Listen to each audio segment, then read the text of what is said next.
In the previous video, we have discussed section 41 of the Transfer of Prperty Act 1882. If you have not seen the previous video, I have provided the link in the description box which you can watch it afterward. In this video, we are going to deal with section 43 of the Transfer of Prperty Act which lays down the doctrine of feeding the grant by estoppel. So let's start the video.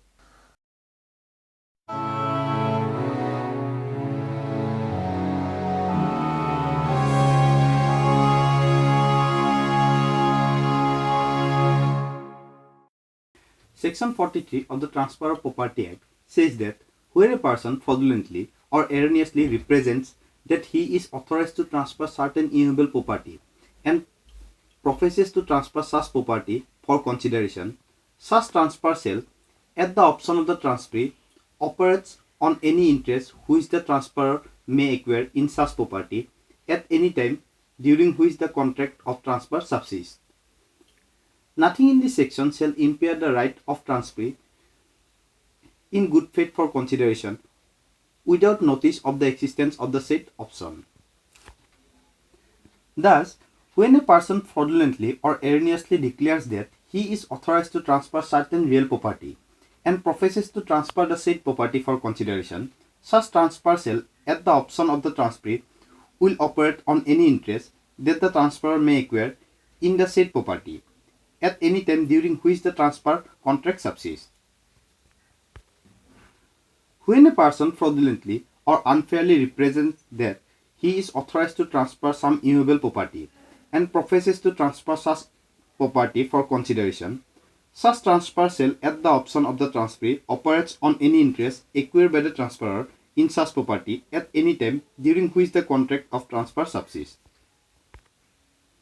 However, nothing in this section will limit the right of the transferee in good faith for consideration without knowledge of the existence of the said option.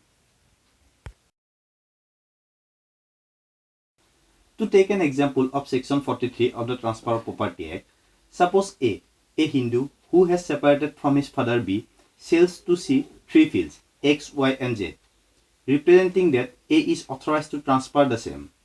Of these fields, Z does not belong to A, it having been retained by B on the partition. But on B's dying, A as hire obtains Z. C, not having rescinded the contract of sale, may require A to deliver Z to him. The principle of the section is based partly on the English doctrine of estoppel by deed and partly on the equitable doctrine that a man who has promised more than he can perform must make good his promise when he acquires the power of performance. Considering the scope of section 43 on its term, it clearly applies that whenever a person transfers property to which he has no title on a representation that he has a present and transferable interest therein, and acting on that representation, the transferee takes a transfer for consideration. When these considerations are satisfied, the section annexes that if the transferor subsequently acquires the property, the transferee becomes entitled to it if the transfer has not in the meantime been thrown up or cancelled and is persisting. Section 43 embodies a rule of estoppel and annexes that a person who makes a representation shall not be heard to allege the contrary as against a person who acts on that representation. It is immaterial whether the transferor acts bona fide or fraudulently in making the representation. It is only material to find out whether, in fact, the transferee has been misled.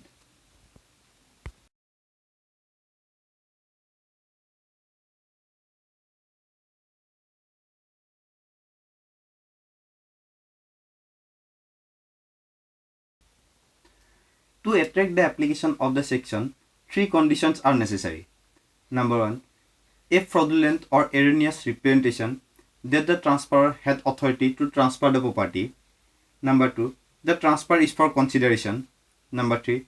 The transferor subsequently acquires the interest which he had professed to transfer.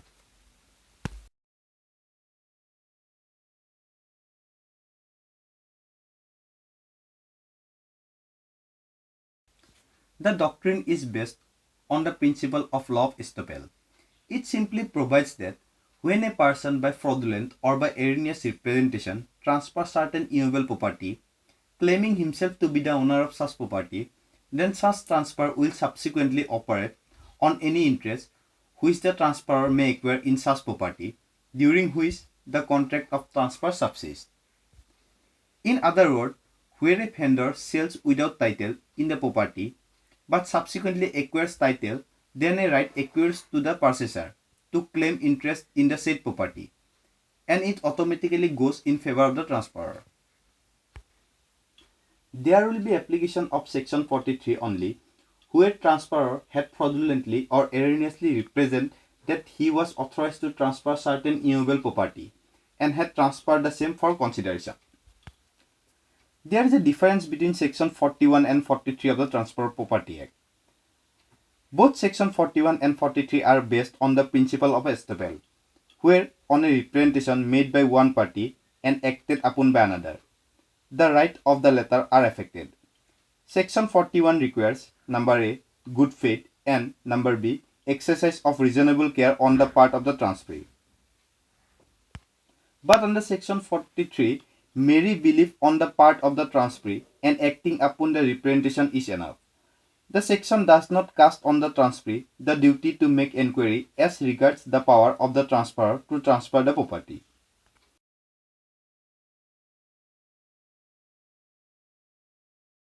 The doctrine of feeding the estoppel by grant is applicable only to the transfer of property for value.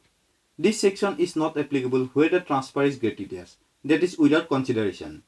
Thus, where the property has been transferred by gift, the provision of this section cannot apply, because a gift of property in which the donor has no present fixed right at the date of the transfer is void.